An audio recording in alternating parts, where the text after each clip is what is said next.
Hey guys, I've been meaning to do this update for a while, but every time I picked up the camera I would get sidetracked with something else, and anyways, so I'm finally updating. I did have my surgery and everything went great.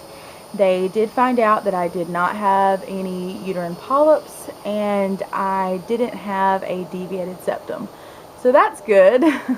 But when they did go in there, they did test my tubes and everything was great. My tubes were completely open. They said that my uterus looked healthy and my ovaries looked healthy. But they did find in the surgery that I had endometriosis. It's not like really bad. It's not anything major, but they were really shocked to even find that.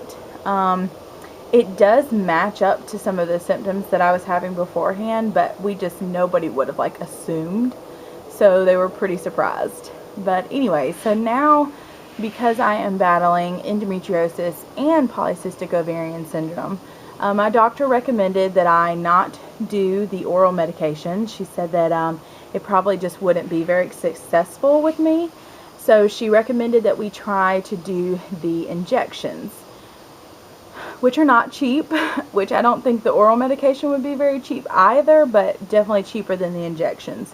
Basically, the injection medicine is the same thing that you would be giving yourself if you were doing IVF or in vitro.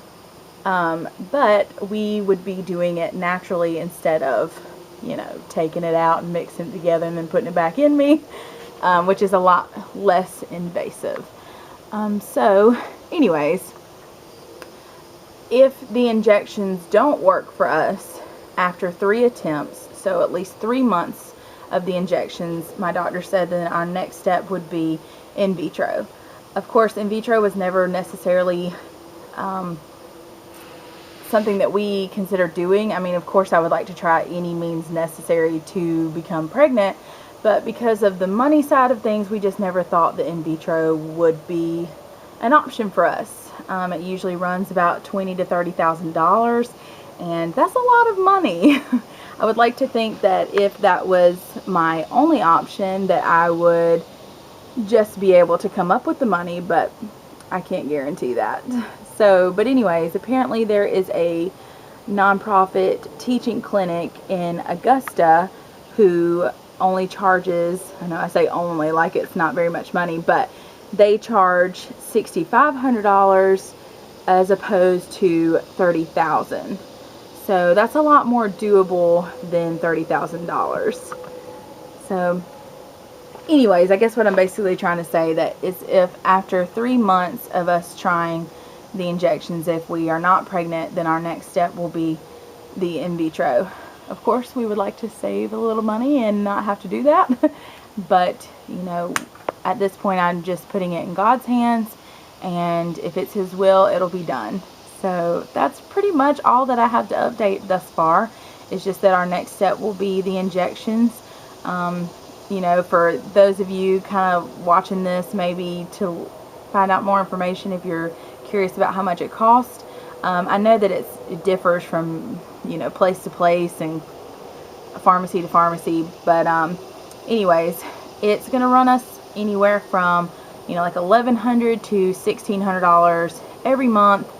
Thankfully, we have very good insurance, and so it's covering the majority of our doctor's visits, but of course it's not covering any fertility medications. So we are going to be spending a lot of money either way, but I keep telling myself, it's worth it in the end if we become pregnant, and if not, then we can't live, with regrets. We'd have no regrets. We've tried, or we're trying everything that it takes to have a biological child. So that's kind of where things are now. I will update whenever we start the injections, which will be soon. So I promise it won't be this long before another video is posted. So stay tuned. If you're curious to follow along with my journey, I would greatly appreciate it. Thanks. Bye.